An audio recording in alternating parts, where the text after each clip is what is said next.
In the center locations, and by that we mean the areas of a population that are urbanized, they're gathered, they're from which all others are dependent, and we will define dependency in a second.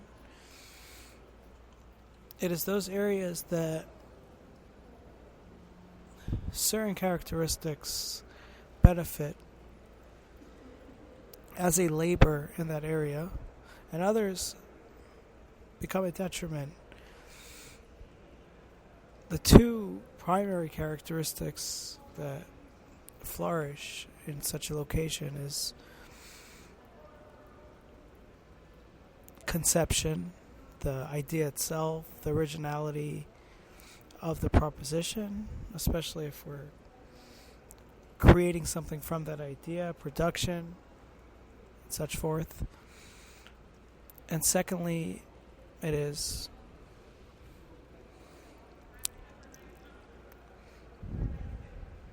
not only conception, but in what way things transfer between people, specific people and corporations to people, but the transfer, the real-time transfer. Now, it might seem that a conceptual idea, the originality of an idea, is what becomes exchanged,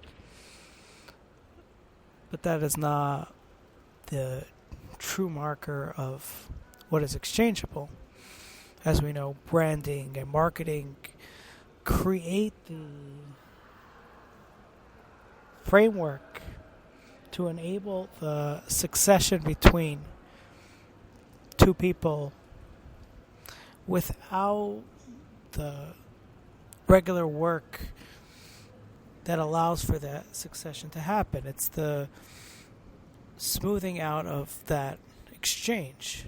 When something is not marketable, it is not lacking an ideation, it is not lacking a substance or performance for that matter. It is just lacking the ability to attain that in an easy manner, in a way that makes it without requirement of each individual to invest an originality towards the succession of that idea.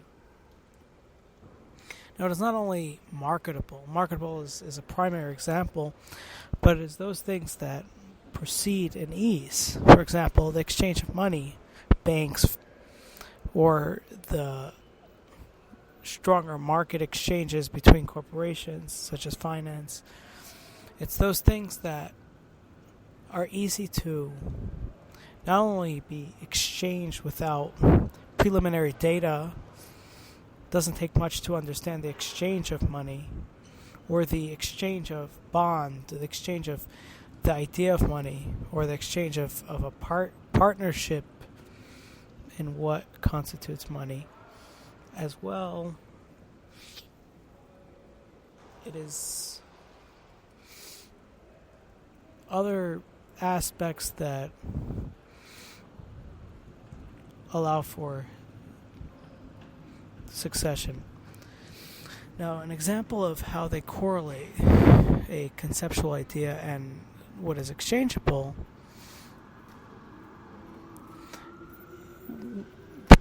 what is primary and what is the outcome. That's a good way to look at it, because the conceptual idea is the beginning stage of any procession of transfer, and the ease of which that transfer takes place is the final act or the final exemplification before the transfer is enabled. The last point in one's aggregation of purchase is the exchange itself, but specifically in how it has been of ease, or the way it swiftly moves between that exchange. any aspect that is difficult or an impediment to the exchange would cause, or not cause, it would be a detestable idea or detestable aspect that disrupts the exchange, and by definition disrupts the entire encapsulation of the details of that transfer.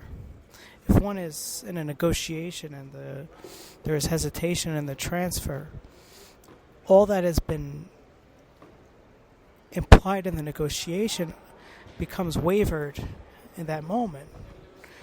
In one sense, it becomes cheapened. In another sense, it is a whole new composition when finally the transfer takes place because of its deviating factors that cause the lack of exchange. So the ease of exchange is in some way the final act that precedes the exchange to remain congruent with the person who is about to receive that exchange. Now, the reason the conceptual idea is paramount in these center urbanized localities is because it begins based on the complex society that endeavored the origin of that conceptual idea. One could come up with an idea in any location that's not the primary complexity. It is only from the individual becoming habituated in the sequence of what is the uppermost crust of society, of which all is dependent, that now the conceptual idea is a derivative, it is a production on that idea. It upsets the originality of all conceptual creations is the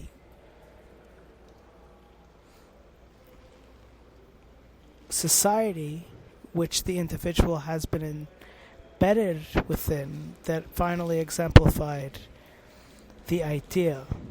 We could identify the strands in each idea that reach back into the society from which that person has derived themselves from. So the origin is the society, and its production is the conceptual idea, and all conceptual ideas that are outside of that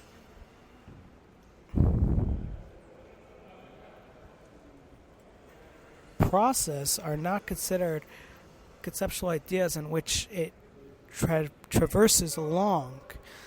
It is halted by the fact that other conceptual ideas has this lineage which will overcome these smaller conceptual ideas. Not that they're not with their purpose, just that they won't be considered primary conceptual ideas.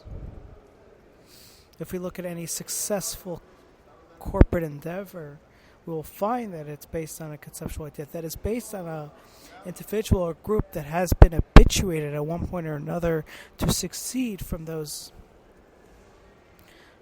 to those ideas.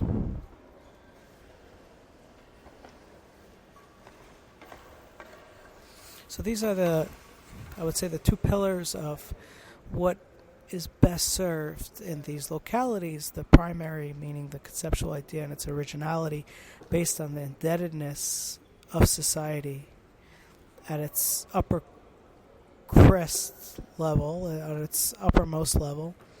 And the second is the ease of exchange, whether or not it's based on that original idea. It's not based on the conceptual footprint. It's possible that a conceptual idea that's built outside has the ease of transfer from within. For example, technology, which is mostly developed based on the individuals who have been habituated outside of these localities, but because of the ease of which it transfers, whether to the individual or through individuals, that aspect has overcome the lack of its primary conceptual idea. So it's those two things. Now they're usually contradictory. So what is without primary conceptual idea requires the necessity of that ease of access in these localities, because it doesn't naturally succeed from one to the other. And the opposite may be true, which what is ease of access is not what is naturally ease of access, for example, nourishment, food, and other things. They are also